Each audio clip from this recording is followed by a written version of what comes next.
ಮುಖ್ಯಮಂತ್ರಿಯೊಬ್ಬರ ಬೆಂಗಾವಲು ವಾಹನಗಳು ಮಳೆಯ ಮಧ್ಯೆ ಜೋರಾಗಿ ಹೋಗ್ತಿರ್ತವೆ. ಆ ಸಂದರ್ಭ ಒಂದು ಮರದ ಕೆಳಗೆ ವೃದ್ಧೆಯೊಬ್ಳು ಕೂತಿರ್ತಾಳೆ, ಗಡಗಡ ನಡುಗ್ತಾ ಕೂತಿರ್ತಾಳೆ. ಮುಖ್ಯಮಂತ್ರಿ ಆದವರು ಅದನ್ನ ಗಮನಿಸ್ತಾರೆ. ಆಮೇಲೆ ವೇಗವಾಗಿ ಹೋಗ್ತಿದ್ದಂತಹ ಅವರ ಕಾರಿನ ಚಾಲಕನಿಗೆ ಮತ್ತು ಇಡೀ ಸಿಬ್ಬಂದಿಗೆ ಕಾರನ್ನ ಹಿಂದಿಗೆ ತಗೊಳ್ಳೋಕೆ ಹೇಳ್ತಾರೆ. ಕಾರ್ ಹಿಂದಕ್ಕೆ ವಾಪಸ್ ಬರುತ್ತೆ. ಆ ವೃದ್ಧೆ ಕೂತಿದ್ಲಲ್ಲ ಮರ, ಆ ಮರದ ಕೆಳಗೆ ಕಾರ್ ಬಂದು ನಿಲ್ಲುತ್ತೆ. ಯಾರದ್ದು? ಮುಖ್ಯಮಂತ್ರಿಗಳ ಕಾರು. ಇಡೀ ಬೆಂಗಾವಲು ವಾಹನಗಳು ಕೂಡ ವಾಪಸ್ ಬಂದು ಆ ವೃದ್ಧೆಯ ಬಳಿ ನಿಲ್ಲುತ್ತೆ. ಮಳೆಯ ಮಧ್ಯೆಯೂ ಕೂಡ ಆ ಮುಖ್ಯಮಂತ್ರಿ ಕೆಳಗಿಳಿದು ಹೋಗಿ ಆ ಮರದ ಕೆಳಗೆ ಕೂತಂತಹ ಅಜ್ಜಿಯನ್ನ ಮಾತಾಡಿಸ್ತಾರೆ.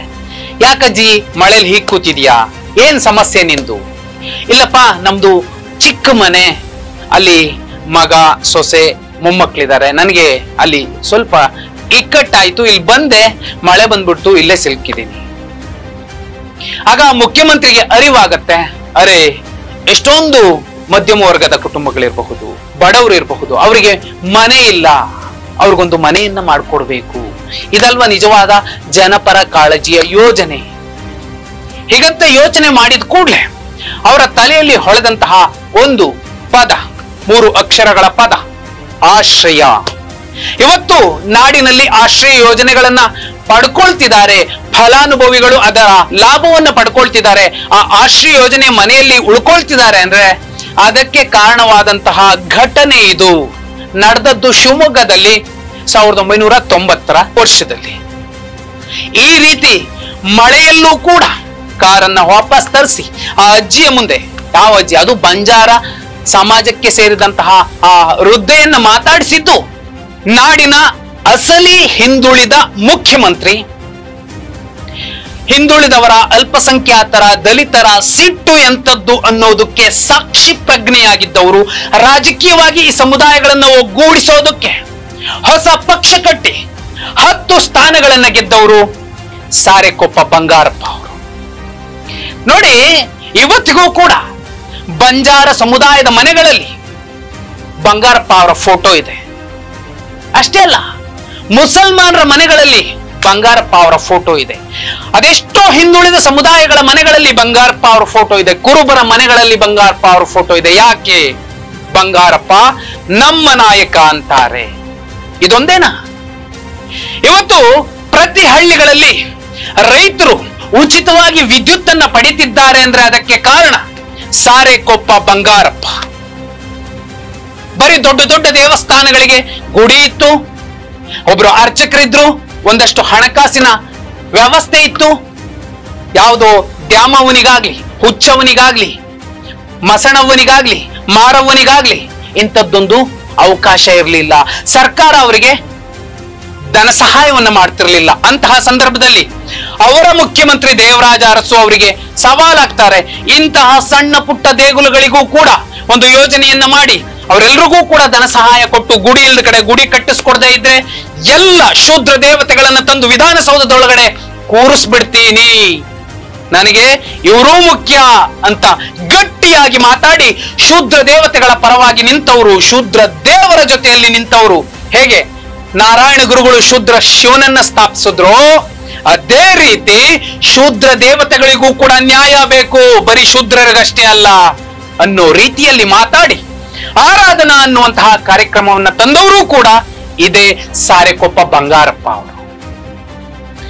ಅದೆಷ್ಟೋ ಹಳ್ಳಿಗಾಡಿನ ಮಕ್ಕಳು ಇವತ್ತು ಸರ್ಕಾರಿ ಸೇವೆಯನ್ನ ಬಳಸ್ತಿದ್ದಾರೆ, ಸರ್ಕಾರಿ ಕೆಲಸದಲ್ಲಿ ಇದ್ದಾರೆ ಅಂದ್ರೆ ಅದಕ್ಕೆ ಬಹುಮುಖ್ಯ ಕಾರಣ ಸಾರೆಕೊಪ್ಪ ಬಂಗಾರಪ್ಪ. ಕಾರಣ ಅವರು ತಂದಂತಹ ಗ್ರಾಮೀಣ ಕೃಪಾಂಕ. ಅದೆಷ್ಟೋ ಜನ ಸರ್ಕಾರಿ ಸೇವೆಯಲ್ಲಿರೋರು ಪದೇ ಪದೇ ನೆನೆಸ್ತಾರೆ, ಒಂದು ಹೂವನ್ನ ದೇವರ ಜೊತೆಯಲ್ಲಿ ಬಂಗಾರಪ್ಪ ಅವ್ರಿಗೂ ಎತ್ತಿಡ್ತಾರೆ ಅಂದ್ರೆ ಅದಕ್ಕೆ ಕಾರಣ ಗ್ರಾಮೀಣ ಕೃಪಾಂಕ ಮತ್ತು ಸಾರೆಕೊಪ್ಪ ಬಂಗಾರಪ್ಪ. ಚರಿತ್ರೆಯನ್ನ ತಿರುವಿ ಹಾಕಿದ್ರೆ ಹೇಗೆ ಸಿದ್ದರಾಮಯ್ಯ ವಿಶೇಷ ನೋಡಿ, ಶಿವಮೊಗ್ಗ ಲೋಕಸಭಾ ಚುನಾವಣೆಗೆ ಇತ್ತೀಚೆಗೆ ನಡೆದಂತಹ ಉಪಚುನಾವಣೆಯ ಸಂದರ್ಭ 2018ರಲ್ಲಿ ಮಧು ಬಂಗಾರಪ್ಪ ಅವರು ಕಾಂಗ್ರೆಸ್ ಜೆಡಿಎಸ್ ಮೈತ್ರಿ ಅಭ್ಯರ್ಥಿಯಾಗಿದ್ದಂತಹ ಸಂದರ್ಭದಲ್ಲಿ ಖುದ್ದು ಹಾಲಿ ಮುಖ್ಯಮಂತ್ರಿ ಸಿದ್ದರಾಮಯ್ಯ ಅವರು ಶಿವಮೊಗ್ಗದಲ್ಲಿ ಹೇಳ್ತಾರೆ, ನಾನು ಇವತ್ತು ಅನ್ನಭಾಗ್ಯ ತಂದಿದ್ದೀನಿ ಅಂದ್ರೆ ಅದಕ್ಕೆ ಕಾರಣ ಬಹುಮುಖ್ಯ ಪ್ರೇರಕ ಶಕ್ತಿ ಸಾರೆಕೊಪ್ಪ ಬಂಗಾರಪ್ಪ ಅಂತ ಹೇಳ್ತಾರೆ. ಯಾಕೆ? ಒಂದು ಕಾಲದಲ್ಲಿ ಶಿವಮೊಗ್ಗದಲ್ಲಿ ಬಹುದೊಡ್ಡ ಬರ ಬಂದಾಗ ಆನವಟ್ಟಿಯಲ್ಲಿ ತಮ್ಮ ಜಿಲ್ಲೆಯ ಜನರ ಸಂಕಷ್ಟವನ್ನ ನೋಡಿ ಸಹಿಸೋಕಾಗದಂತಹ ಸಂದರ್ಭದಲ್ಲಿ ಕಣ್ಣೀರು ಹಾಕೊಂಡು ಯಾವ ಅಧಿಕಾರವೂ ಇಲ್ಲದಿರುವಂತಹ ಸಂದರ್ಭದಲ್ಲಿ ಬಂಗಾರಪ್ಪ ಅವರು ಬಿತ್ತನೆ ಬೀಜಗಳನ್ನ ಜಾತಿ ನೋಡ್ಲಿಲ್ಲ, ಧರ್ಮ ನೋಡ್ಲಿಲ್ಲ, ಮತ ಪಂಥ ನೋಡ್ಲಿಲ್ಲ, ಎಲ್ಲರಿಗೂ ಹಂಚಿದ್ರು. ನಿಜವಾದ ಜಾತ್ಯತೀತ ಬಂಗಾರಪ್ಪ ಅವರ ಆ ಘಟನೆ ನನ್ನನ್ನ ಕಾಡಿತ್ತು. ಆ ಕಾರಣಕ್ಕೋಸ್ಕರನೇ ನಾನು ಅನ್ನಭಾಗ್ಯ ಯೋಜನೆಯನ್ನ ತಂದೆ ಅಂತ ಖುದ್ದು ಮುಖ್ಯಮಂತ್ರಿ ಸಿದ್ದರಾಮಯ್ಯ ಅವರು ಹೇಳಿದ್ರು. ಅಕ್ಷರ, ಆಶ್ರಯ, ಆರಾಧನಾ, ವಿಶ್ವ, ಸಾಕಷ್ಟು 5ಕ್ಕೂ ಅಧಿಕ ಯೋಜನೆಗಳು ಇವತ್ತು ಕೂಡ ಬಂಗಾರಪ್ಪ ಅವರನ್ನ ನೆನೆಸ್ಕೊಳ್ತಾವೆ. ಇಂತಹ ಬಂಗಾರಪ್ಪ ಒಂದು ಪಕ್ಷದಲ್ಲೇ ಇರ್ಲಿಲ್ಲ. ಯಾಕೆ? ಯಾವಾಗ ಒಬ್ಬ ಹಿಂದುಳಿದವನಿಗೆ, ಒಬ್ಬ ಅಲ್ಪಸಂಖ್ಯಾತನಿಗೆ, ಒಬ್ಬ ದಲಿತನಿಗೆ, ಒಬ್ಬ ಶೂದ್ರನಿಗೆ ಸ್ವಾಭಿಮಾನಕ್ಕೆ ಧಕ್ಕೆ ಆಗುತ್ತೋ ಅಂತಹ ಸಂದರ್ಭದಲ್ಲಿ ಎಲ್ಲೂ ಕೂಡ ಒಂದು ಕ್ಷಣ ನಿಲ್ಲಿಲ್ಲ ಬಂಗಾರಪ್ಪ. ಆ ಕಾರಣಕ್ಕೋಸ್ಕರನೇ ಬಂಗಾರಪ್ಪ ಅವರು ಒಂದೇ ಪಕ್ಷದಲ್ಲಿ ನಿಲ್ಲಿಲ್ಲ. ಒಂದು ವೇಳೆ ಒಂದೇ ಕಡೆ ಇದ್ದಿದ್ರೆ ಅವರು ಏನ್ ಬೇಕಾದ್ರೂ ಆಗ್ತಿದ್ರು. ಇವತ್ತು ರಾಜ್ಯದಲ್ಲಿ ಬಿಜೆಪಿ ಯಾರ ಋಣದ ಭಿಕ್ಷೆಯಲ್ಲಿ ಬಿದ್ದಿದೆ ಗೊತ್ತಾ? ಇದೇ ಸಾರೆಕೊಪ್ಪ ಬಂಗಾರಪ್ಪ ಅವರ ಋಣದ ಭಿಕ್ಷೆಯಲ್ಲಿ ಬಿದ್ದಿದೆ. ಚರಿತ್ರೆ ತೆಗೆದು ನೋಡಿ. 1983ರಲ್ಲಿ ರಾಜ್ಯ ವಿಧಾನಸಭಾ ಚುನಾವಣೆಯಲ್ಲಿ ಬಿಜೆಪಿ ಗೆದ್ದಿದ್ದು 18 ಸ್ಥಾನ. ಆ ನಂತರದಲ್ಲಿ ಗೆದ್ದಿದ್ದು 85ರಲ್ಲಿ 2 ಸ್ಥಾನ ವಸಂತ ಬಂಗೇರ ಮತ್ತು BS ಯಡಿಯೂರಪ್ಪ. 89ರಲ್ಲಿ 4 ಸ್ಥಾನ, 94ರಲ್ಲಿ 40 ಸ್ಥಾನ, 99ರಲ್ಲಿ 44 ಸ್ಥಾನ. ಆದ್ರೆ ಸಾರೆಕೊಪ್ಪ ಬಂಗಾರಪ್ಪ ಅವರು ಬಿಜೆಪಿಗೆ ಸೇರಿದ ಮೇಲೆ ಈ ನಂಬರ್ ಎಲ್ಲಿಗೆ ಬಂದಿಲ್ಲ ಗೊತ್ತಾ? 79ಕ್ಕೆ. ಕಾರಣ ಯಾರು? ಸಾರೆಕೊಪ್ಪ ಬಂಗಾರಪ್ಪ. ಇಡೀ ಕರಾವಳಿ, ಮಲೆನಾಡು ಏಕಾಏಕಿ ಬಿಜೆಪಿಗೆ ಶಿಫ್ಟ್ ಆಗಿದ್ದು ಬಂಗಾರಪ್ಪ ಅವರಿಂದ. ಆ ಋಣದ ಭಿಕ್ಷೆಯನ್ನು ಬಿಜೆಪಿ ಅವರು ನೆನಪಿಸ್ಕೊಳ್ಳೋದಿಲ್ಲ. ಯಾರ್ರೀ ಬಂಗಾರಪ್ಪ? ಇದೇ 2018ರ ಶಿವಮೊಗ್ಗ ಲೋಕಸಭಾ ಉಪಚುನಾವಣೆ ಸಂದರ್ಭದಲ್ಲಿ ಯಡಿಯೂರಪ್ಪ ಅವರು ಹೇಳ್ತಾರೆ, ನಮ್ಮ ಪ್ರತಿಸ್ಪರ್ಧಿಯ ಹೆಸರನ್ನ ಹೇಳ್ಬೇಡಿ, ಮತ್ತೊಬ್ಬ ನಾಯಕನ ಹೆಸರನ್ನ ಹೇಳೋ ಮೂಲಕ ಅವರನ್ನ ಯಾಕೆ ನೆನಪಿಸ್ತೀರಿ, ನಮ್ಗೆ ಓಟ್ ಬೀಳಲ್ಲ. ಇದೇ ಯಡಿಯೂರಪ್ಪ ಅವರು 2004ರ ನಂತರದಲ್ಲಿ ಉಪಮುಖ್ಯಮಂತ್ರಿ ಆಗ್ಲಿಕ್ಕೆ ಕಾರಣವಾಗಿದ್ದು ಇದೇ ಸಾರೆಕೊಪ್ಪ ಬಂಗಾರಪ್ಪ ಅವರು ಬಿಜೆಪಿ ಸೇರ್ಪಡೆಯಾದ ನಂತರದಲ್ಲಿ ಬಂದಂತಹ 79 ಸ್ಥಾನಗಳಿಂದ. ಮತ್ತೆ ಬಹುಮುಖ್ಯವಾಗಿ ನೋಡಿ, ಇಡೀ ಶಿವಮೊಗ್ಗ ಲೋಕಸಭಾ ಕ್ಷೇತ್ರದ ಚಿತ್ರಣವನ್ನ ತೆಗೆದು ನೋಡಿದಾಗ ಬಹುಪಾಲು ಮೇನ್ ಸ್ಟ್ರೀಮ್ ಮೀಡಿಯಾಗಳು ಯಾವ ನಾಚಿಕೆ ಮಾನ ಮರ್ಯಾದೆ ಇದೆಯೋ ಇಲ್ವೋ ಗೊತ್ತಿಲ್ಲ, ಅಂಕಿ ಸಂಖ್ಯೆ ಕೊಡ್ತಾರೆ, ಜಾತಿವಾರು ಅಂಕಿ ಸಂಖ್ಯೆ ಎಲ್ರಿಗಿಂತ ಜಾಸ್ತಿ ಇರೋದು ಒಂದು ವಿಜಯ ಕರ್ನಾಟಕ ಮಗದೊಂದು ಪತ್ರಿಕೆಗಳ ಅಂಕಿಅಂಶಗಳನ್ನ ನೋಡಿದೆ ನಾನು. 2.25 ಲಕ್ಷ ಲಿಂಗಾಯತರಿದ್ದಾರೆ, ಕೇವಲ 1,90,000 ಈಡಿಗರಿದ್ದಾರೆ ಅನ್ನುವಂತಹ ಅಂಕಿಅಂಶವನ್ನ ಕೊಡ್ತಾರೆ. ನಾಚಿಕೆ ಆಗಬೇಕು. ವಾಸ್ತವಾಂಶ ಗೊತ್ತಿಲ್ಲ ಅಂದ್ರೆ ಯಾಕೆ ಈ ತರದ ಅಂಕಿಅಂಶಗಳನ್ನ ಕೊಡಬೇಕು? ನೋಡಿ, ವಾಸ್ತವದಲ್ಲಿ ಇತ್ತೀಚೆಗೆ ಶ್ರೇಯಸ್ ಮೀಡಿಯಾದ ಸಹಭಾಗಿತ್ವದಲ್ಲಿ ಇಡೀ ರಾಜ್ಯ ಸುತ್ತಿ ಅಂಕಿಅಂಶಗಳನ್ನ ತಗೊಂಡು ಒಂದು ಸರ್ವೆಯನ್ನ ಮಾಡಿದ ಕರ್ನಾಟಕ ಸ್ಟುಡಿಯೋ. ಕೆಲವೇ ದಿನಗಳಲ್ಲಿ ಆ ಸರ್ವೆಯನ್ನು ಕೂಡ ಬಿಡ್ತೀವಿ. ಪ್ರತಿ ತಾಲೂಕುವಾರು ಹೋದಾಗ ತೆಗೆದುಕೊಂಡಂತಹ ಅಂಕಿಅಂಶದ ಪ್ರಕಾರ ಶಿವಮೊಗ್ಗ ಲೋಕಸಭಾ ಕ್ಷೇತ್ರದ ವ್ಯಾಪ್ತಿಯಲ್ಲಿ ಬೈಂದೂರು ಸೇರಿ ಒಟ್ಟು 8 ವಿಧಾನಸಭಾ ಕ್ಷೇತ್ರಗಳ ವ್ಯಾಪ್ತಿಯಲ್ಲಿ ಈಡಿಗರು 4 ಲಕ್ಷ ಜನ ಇದ್ದಾರೆ, ಮುಸಲ್ಮಾನರು 2 ಲಕ್ಷ ಜನ ಇದ್ದಾರೆ, ಲಿಂಗಾಯತರು 1.5 ಲಕ್ಷ ಜನ ಇದ್ದಾರೆ, ಕುರುಬರು 1.5 ಲಕ್ಷ ಜನ ಇದ್ದಾರೆ, ಬಂಜಾರರು 1.5 ಲಕ್ಷ ಜನ ಇದ್ದಾರೆ, SC ಸಮುದಾಯ 1.5 ಲಕ್ಷ ಇದೆ, ಒಕ್ಕಲಿಗರು 1 ಲಕ್ಷ ಜನ ಇದ್ದಾರೆ, ಮಡಿವಾಳರು 1 ಲಕ್ಷ ಜನ ಇದ್ದಾರೆ, ST ಸಮಾಜ 75,000 ಇದೆ, ಬ್ರಾಹ್ಮಣರು 75,000 ಇದ್ದಾರೆ, ಇತರರು 2 ಲಕ್ಷ ಇದ್ದಾರೆ. ಇಡೀ ಇಷ್ಟು ಅಂಶಗಳನ್ನ ನೋಡಿದಾಗ ಸುಮಾರು 18 ಲಕ್ಷ ಮತದಾರರ ಪೈಕಿ 14 ಲಕ್ಷ ಜನ ಅಹಿಂದ ಸಮುದಾಯಕ್ಕೆ ಸೇರಿದವರು, ಇನ್ನುಳಿದವರು 4 ಲಕ್ಷ ಜನ ಮೇಲ್ವರ್ಗಕ್ಕೆ ಸೇರಿದವರು. ನೋಡಿ, ಎಷ್ಟಿದ್ರು ಅಲ್ಪಸಂಖ್ಯಾತ, ಹಿಂದುಳಿದ, ದಲಿತರ ಪರವಾಗಿ ನಿಂತಹ, ಶೂದ್ರ ದೇವತೆಗಳ ಪರವಾಗಿ ನಿಂತಹ, ಗ್ರಾಮೀಣ ಕೃಪಾಕ ಕೊಟ್ಟಂತಹ, ಪ್ರತಿ ಹಳ್ಳಿಯ ಬಡವನ ಪರವಾಗಿ ಸದಾ ಕಾಳಜಿಯಿಂದ ಇದ್ದಂತಹ, ಆಶ್ರಯ ಯೋಜನೆಯ ಮನೆಗಳಲ್ಲಿ ಇವತ್ತು ಯಾರಾದ್ರೂ ಇದ್ರೆ ಅದಕ್ಕೆ ಕಾರಣವಾಗಿರುವಂತಹ ಬಂಗಾರಪ್ಪ ಅವರ ರಾಜಕೀಯ ಅವಸಾನ ಹೇಗಾಯ್ತು? ಯಾರು ಮಾಡಿದ್ದು? ಇವರೇ ಅಲ್ವಾ? ಎಲ್ಲಕ್ಕಿಂತಲೂ ಮಿಗಿಲಾಗಿ ಇಲ್ಲಿ ನಾನು ನೋಡಿ, ಅಹಿಂದಾದ ಬಹುದೊಡ್ಡ ಬಲ ಇದ್ದಾಗ್ಯೂ ಕೂಡ ಪದೇ ಪದೇ ಯಾಕೆ ಇಲ್ಲಿ ಬಂಗಾರಪ್ಪ ಅವರ ಸಮುದಾಯ ಸೋಲ್ತಿದೆ? ನಾನು ಈಡಿಗ ಸಮಾಜಕ್ಕೆ 5 ಪ್ರಶ್ನೆಗಳನ್ನ ಕೇಳ್ತೀನಿ. ಪ್ರಶ್ನೆಗಳನ್ನ ಉತ್ತರಿಸೋರು ಉತ್ತರಿಸಲಿ, ಬಿಟ್ರೆ ಬಿಡ್ಲಿ. ಬಂಗಾರಪ್ಪ ಅವರ ಉತ್ತರಾಧಿಕಾರಿ ಯಡಿಯೂರಪ್ಪ ಅವರ ಮಗನ? ಹಾಗಿದ್ರೆ ಯಡಿಯೂರಪ್ಪ ಅವರ ಉತ್ತರಾಧಿಕಾರಿ ಯಾರು? ಒಂದನೇ ಪ್ರಶ್ನೆ. ಎರಡನೇದ್ದು, ತಮ್ಮದೇ ಸಮುದಾಯದ ಒಬ್ಬ ನಾಯಕನನ್ನ ಸೃಷ್ಟಿಸಿಕೊಳ್ಳೋಕಾಗದಷ್ಟು ಬಂಜೆತನ ಈಡಿಗ ಸಮಾಜದಲ್ಲಿ ಶಿವಮೊಗ್ಗದಲ್ಲಿ ಇದೆಯಾ? ಕರಾವಳಿ ಭಾಗದಲ್ಲಿ ಇದೆಯಾ? ಮೂರನೇ ಪ್ರಶ್ನೆ, ಅಷ್ಟು ದೊಡ್ಡ ಜನರ ದಂಡಿದ್ರೂ ಕೂಡ ಒಬ್ಬ ದಂಡನಾಯಕನನ್ನ ಸೃಷ್ಟಿಸಿಕೊಳ್ಳೋದಕ್ಕಾಗ್ಲಿ, ಒಂದು ದಂಡನ್ನು ಸೃಷ್ಟಿಸಿಕೊಳ್ಳೋದಕ್ಕಾಗ್ಲಿ ಆಗದಷ್ಟು ಸೋಂಬೇರಿತನ ಈಡಿಗರಲ್ಲಿ ಇದೆಯಾ? ಬಂಗಾರಪ್ಪನವರ ಮಗಳನ್ನ ಸೋಲಿಸಿ ನಕ್ಕಂತವರ ಎದುರಲ್ಲಿ ಕಿಸಿ ಕಿಸಿ ನಗುವಂತಹ ಸಂದರ್ಭದಲ್ಲಿ ನಿಮಗೆ ಸ್ವಾಭಿಮಾನ ಕಾಡಲಿಲ್ಲವೇ? ಪ್ರಶ್ನೆ ಎತ್ತಬಹುದು. ಈ ನಾಡಿನಲ್ಲಿ ಮೊಟ್ಟ ಮೊದಲ ಸಲ ಅಸಲಿ ಹಿಂದುಳಿದವನೊಬ್ಬ ಮುಖ್ಯಮಂತ್ರಿ ಆದ ಮೇಲೂ ಕೂಡ ಆ ಸಮುದಾಯಕ್ಕೆ ರಾಜಕೀಯ ಪ್ರಜ್ಞೆ ಇಲ್ಲ ಅಂದ್ರೆ ಯಾವ ರೀತಿ, ಯಾರು, ಯಾವ ಮೂಲಗಳಿಂದ ನಗಬೇಕಾಗತ್ತೆ? ಆ ಸಮಾಜದಲ್ಲಿ ಒಂದು ಮಾತಿದೆ, ಒಂದು ಕುಳ ಊರಲ್ಲಿದ್ರೆ ಇಡೀ ಊರನ್ನೇ ಶೇಕ್ ಮಾಡ್ತೀವಿ, ಎಲ್ಲರನ್ನ ಕಂಟ್ರೋಲ್ ಅಲ್ಲಿ ಇಟ್ಕೋತೀವಿ ಅಂತ ಈಡಿಗ ಸಮಾಜದಲ್ಲಿ ಒಂದು ಮಾತಿದೆ, ಗಾದೆ ಮಾತಿದೆ. ಆದ್ರೆ 4.5 ಲಕ್ಷ ಇರುವಂತಹ ಶಿವಮೊಗ್ಗದಲ್ಲಿ ಅಥವಾ ಕರಾವಳಿ ಭಾಗದಲ್ಲಿ ಇಡೀ ಕ್ಷೇತ್ರಗಳನ್ನ, ಇಡೀ ಲೋಕಸಭಾ ಕ್ಷೇತ್ರವನ್ನ, ಬಹುಪಾಲು ವಿಧಾನಸಭಾ ಕ್ಷೇತ್ರಗಳನ್ನ ತಮ್ಮ ಕಂಟ್ರೋಲ್ ಅಲ್ಲಿ ಇಟ್ಕೊಳ್ಳೋಕ್ ಆಗ್ತಿಲ್ಲ ಅಂದ್ರೆ ಏನರ್ಥ?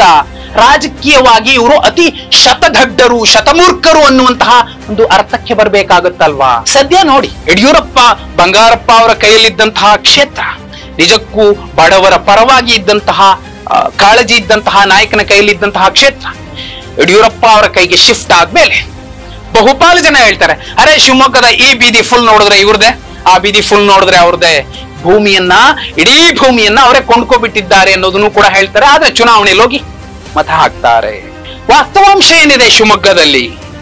ಶಿವಮೊಗ್ಗದ ಲೋಕಸಭಾ ಕ್ಷೇತ್ರದ ಮೊಟ್ಟ ಮೊದಲ ಬಿಜೆಪಿ ಸಂಸದ ಆಯನೂರು ಮಂಜುನಾಥ್ ಅವರು ಒಂದು ಕಾಲಕ್ಕೆ ಯಡಿಯೂರಪ್ಪ ಅವರ ಪರವಾಗಿ ಪಕ್ಷದ ಪ್ರಾಮಾಣಿಕ ಕಾರ್ಯಕರ್ತನಾಗಿ ದುಡಿದವರು ಇವತ್ತು ಅವರು ಕಾಂಗ್ರೆಸ್ ಪಕ್ಷದಲ್ಲಿದ್ದಾರೆ. ಬಿಎಸ್ವೈ ಅವರ ನಡೆ ನುಡಿಗಳನ್ನ ಕಟುವಾಗಿ ವಿರೋಧಿಸುತ್ತಿದ್ದಾರೆ. ರಾಮ ಲಕ್ಷ್ಮಣನಂತಿದ್ದಂತಹ ಯಡಿಯೂರಪ್ಪ ಮತ್ತು ಕುರುಬ ಸಮಾಜದ KS ಈಶ್ವರಪ್ಪ ಇವರು ಇವತ್ತು ಏನಾಗಿದ್ದಾರೆ? ರಾಘವೇಂದ್ರ ಅವರ ಎದುರು ಬಂಡಾಯ ಅಭ್ಯರ್ಥಿಯಾಗಿ ನಿಲ್ತೀನಿ ಅನ್ನೋ ಮೂಲಕ ಇನ್ನೊಂದು ಹಿಂದುಳಿದ ಸಮಾಜಕ್ಕೆ ಸೇರಿದ ಮಾಜಿ ಮುಖ್ಯಮಂತ್ರಿಯೊಬ್ಬರ ಮಗಳ ಪರವಾಗಿ ಪರೋಕ್ಷವಾಗಿ ಒಳಮೈತ್ರಿಯನ್ನ ಮಾಡಿಕೊಂಡಿದ್ದಾರೆ ಅನ್ನುವಂಥದ್ದು ಕ್ಷೇತ್ರದ ಗ್ರೌಂಡ್ ರಿಪೋರ್ಟ್. ಯಾಕೆ ಇಷ್ಟು ದಿನ ಏನೇನೋ ಮಾತಾಡಿದೀನಪ್ಪ, ಒಂದ್ಸಲ ಈ ಸಲ ಆ ಹೆಣ್ಣು ಮಗಳ ಗೆದ್ರೆ ಆ ಹೆಣ್ಣು ಮಗಳ ಗೆಲುವಿನಲ್ಲಿ ನನ್ನ ಎಲ್ಲ ಆರೋಪಗಳ ಕಳಂಕಗಳನ್ನ ತೊಳ್ಕೊಳ್ತೀನಿ ಅಂತ ಅವರ ಆಪ್ತರ ಬಳಿ ಹೇಳ್ಕೊಂಡಿದ್ದಾರಂತೆ. ಇಡೀ ಕ್ಷೇತ್ರದಲ್ಲಿ ಬಿಜೆಪಿಯಿಂದ ಒಬ್ಬೇ ಒಬ್ಬ ಈಡಿಗ ಶಾಸಕ ಗೆದ್ದಿಲ್ಲ. ಬೈಂದೂರಲ್ಲಿ ಈಡಿಗರಿಗೆ ಅವಕಾಶ ಕೊಡಬಹುದಿತ್ತು, ಆದ್ರೆ ಬಿಜೆಪಿ ಬಂಟರ ಭಜನೆಯನ್ನ ಮಾಡಿದೆ. ಕರಾವಳಿಯಲ್ಲೂ ಕೂಡ ಅದನ್ನೇ ಮಾಡ್ತಿದೆ. ಬಿಲ್ ಅವ್ರು ಬರೀ ಕೇಸ್ ಹಾಕೊಂಡ್ ಮನೇಲಿ ಬಿದ್ದಿರ್ಲಿ, ಜೈಲ್ಗೆ ಹೋಗ್ಲಿ, ಬಂಟರನ್ನ ಬೆಳೆಸೋಣ ಅನ್ನುವಂಥದ್ದು ಬಿಜೆಪಿಯ ಲೆಕ್ಕಾಚಾರ. ಪ್ರವೀಣ್ ಪೂಜಾರಿ ಹತ್ಯೆ ಆಯ್ತು. ಯಾರು ಸತ್ತಿದ್ದು?